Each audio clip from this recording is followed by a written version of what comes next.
Chapter 28 EmilyBronte Wuthering Heights Original Edition. On the fifth morning, or rather afternoon, a different step approached, lighter and shorter. And, this time, the person entered the room.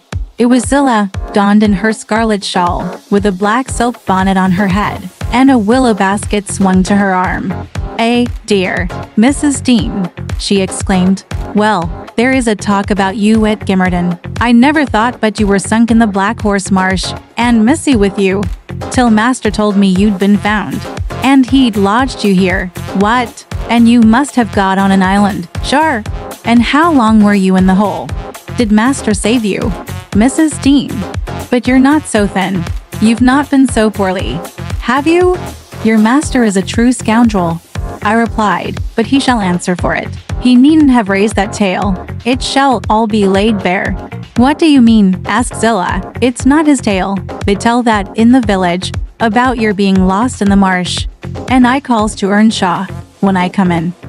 They's queer things, Mr. Harriton, happened since I went off. It's a sad pity of that likely young lass. And can't Nellie Dean. He stared. I thought he had not heard aught, so I told him the rumor. The master listened, and he just smiled to himself, and said, if they have been in the marsh, they are out now. Zillah, Nellie Dean is lodged, at this minute, in your room. You can tell her to flit when you go up.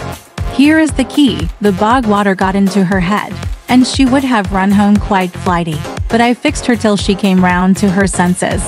You can bid her go to the Grange at once, if she be able, and carry a message from me, that her young lady will follow in time to attend the squire's funeral. Edgar is not dead, I gasped. Oh, Zillah. No, sit you down, my good mistress, she replied. You're right sickly yet. He's not dead. Dr. Kenneth thinks he may last another day. I met him on the road and asked. Instead of sitting down, I snatched my outdoor things and hastened below, for the way was free. On entering the house, I looked about for someone to give information of Catherine. The place was filled with sunshine, and the door stood wide open, but nobody seemed at hand. As I hesitated whether to go off at once, or return and seek my mistress, a slight cough drew my attention to the hearth. Linton lay on the settle, sole tenant, sucking a stick of sugar candy, and pursuing my movements with apathetic eyes. Where is Miss Catherine? I demanded sternly, supposing I could frighten him into giving intelligence by catching him thus, alone. He sucked on like an innocent. Is she gone? I said. No, he replied. She's upstairs. She's not to go. We won't let her. You won't let her, little idiot, I exclaimed. Direct me to her room immediately, or I'll make you sing out sharply. Papa would make you sing out if you attempted to get there, he answered. He says I'm not to be soft with Catherine. She's my wife, and it's shameful that she should wish to leave me. He says she hates me and wants me to die, that she may have my money, but she shan't have it, and she shan't go home. She never shall. She may cry and be sick as much as she pleases. He resumed his former occupation, closing his lids, as if he meant to drop asleep. Master Heathcliff, I resumed, have you forgotten all Catherine's kindness to you last winter, when you affirmed you loved her, and when she brought you books and sung you songs, and came many a time through wind and snow to see you? She wept to miss one evening, because you would be disappointed, and you felt then that she was 100 times too good to you. And now you believe the lies your father tells, though you know he detests you both, and you join him against her. That's fine gratitude, is it not? The corner of Linton's mouth fell, and he took the sugar candy from his lips. Did she come to Wuthering Heights because she hated you? I continued. Think for yourself. As to your money, she does not even know that you will have any.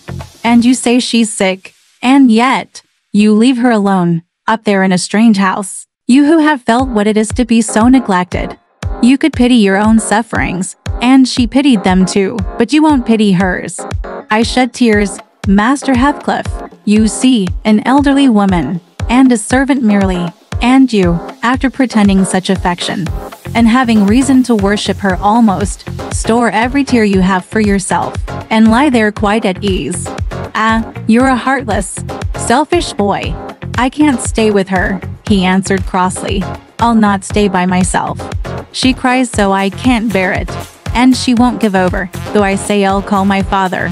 I did call him once, and he threatened to strangle her if she was not quiet. But she began again the instant he left the room, moaning and grieving all night long. Though I screamed for vexation that I couldn't sleep.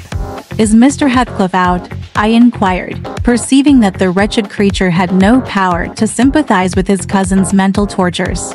He's in the court, he replied, talking to Dr. Kenneth, who says uncle is dying, truly, at last.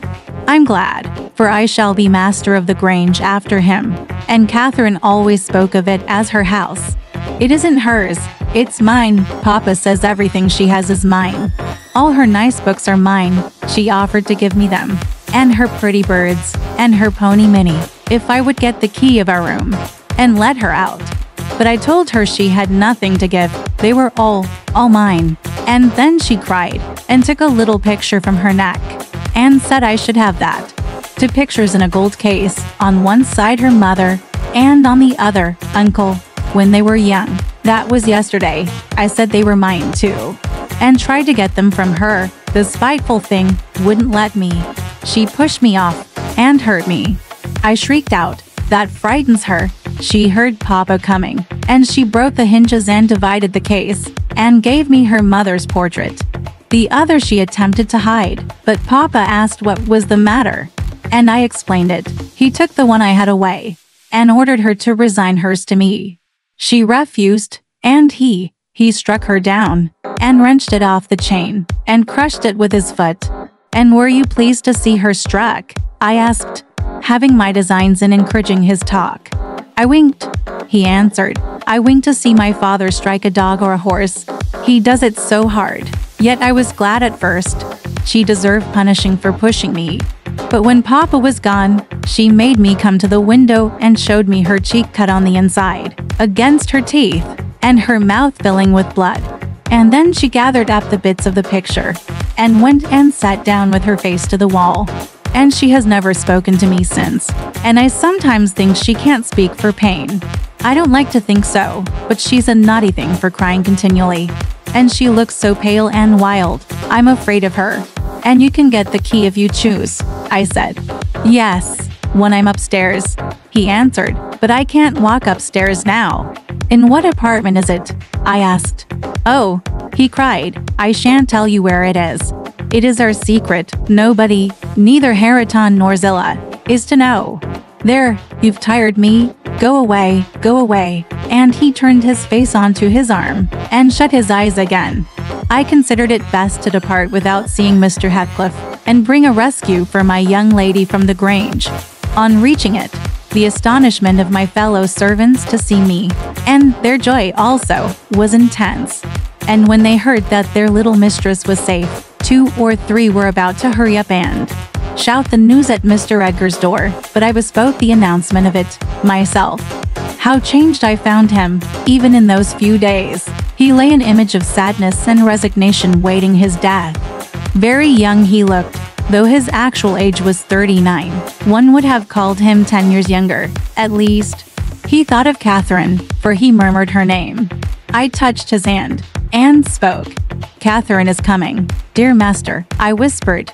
She is alive and well, and will be here, I hope, tonight. I trembled at the first effects of this intelligence. He half rose up, looked eagerly round the apartment, and then sank back in a swoon. As soon as he recovered, I related our compulsory visit and detention at the Heights. I said Heathcliff forced me to go in, which was not quite true. I uttered as little as possible against Lyndon, nor did I describe all his father's brutal conduct, my intentions being to add no bitterness, if I could help it, to his already overflowing cup. He divined that one of his enemy's purposes was to secure the personal property, as well as the estate, to his son, or rather himself. Yet why he did not wait till his decease was a puzzle to my master, because ignorant how nearly he and his nephew would quit the world together. However, he felt that his will had better be altered. Instead of leaving Catherine's fortune at her own disposal, he determined to put it in the hands of trustees for her use during life. and for her children, if she had any, after her. By that means, it could not fall to Mr. Heathcliff should Lyndon die. Having received his orders, I dispatched a man to fetch the attorney, and furthermore, provided with serviceable weapons, to demand my young lady of her jailer. Both parties were delayed very late. The single servant returned first. He said Mr. Green, the lawyer, was out when he arrived at his house, and he had to wait 2 hours for his re-entrance.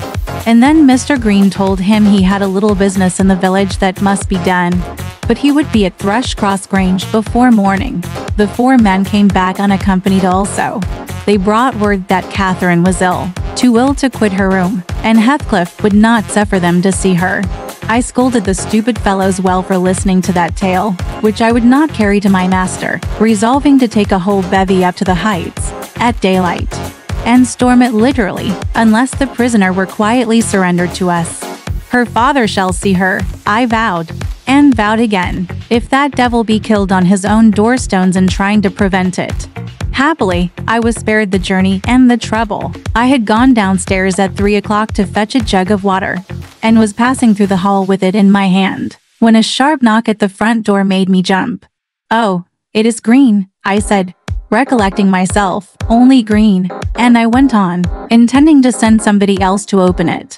But the knock was repeated, not loud, and still importunately. I put the jug on the banister and hastened to admit him myself. The harvest moon shone clear outside. It was not the attorney. My own sweet little mistress sprang on my neck, sobbing, "Ellen, Ellen, is Papa alive?" "Yes," I cried. "Yes, my angel, he is, God be thanked. You are safe with us again."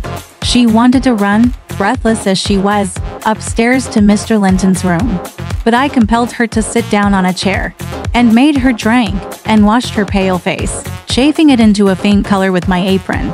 Then I said I must go first, and tell of her rival, imploring her to say she should be happy with young Heathcliff. She stared, but soon comprehending why I counseled her to utter the falsehood, she assured me she would not complain. I couldn't abide to be present at their meeting. I stood outside the chamber door a quarter of an hour, and hardly ventured near the bed. Then, all was composed. However, Catherine's despair was as silent as her father's joy. She supported him calmly, in appearance, and he fixed on her features his raised eyes, that seemed dilating with ecstasy. He died blissfully, Mr. Lockwood. He died so, kissing her cheek. He murmured, "I am going to her, and you, darling child, shall come to us," and never stirred or spoke again, but continued that rapt, radiant gaze, till his pulse imperceptibly stopped and his soul departed. None could have noticed the exact minute of his death. It was so entirely without a struggle. Whether Catherine had spent her tears, or whether the grief were too weighty to let them flow, she sat there dry-eyed till the sun rose.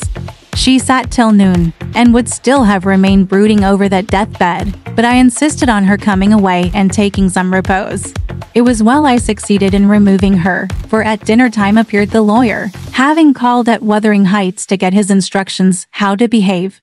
He had sold himself to Mr. Heathcliff, and that was the cause of his delay in obeying my master's summons. Fortunately, no thought of worldly affairs crossed the latter's mind to disturb him. After his daughter's rival, Mer Green took upon himself to order everything and everybody about the place. He gave all the servants, but me, notice to quit.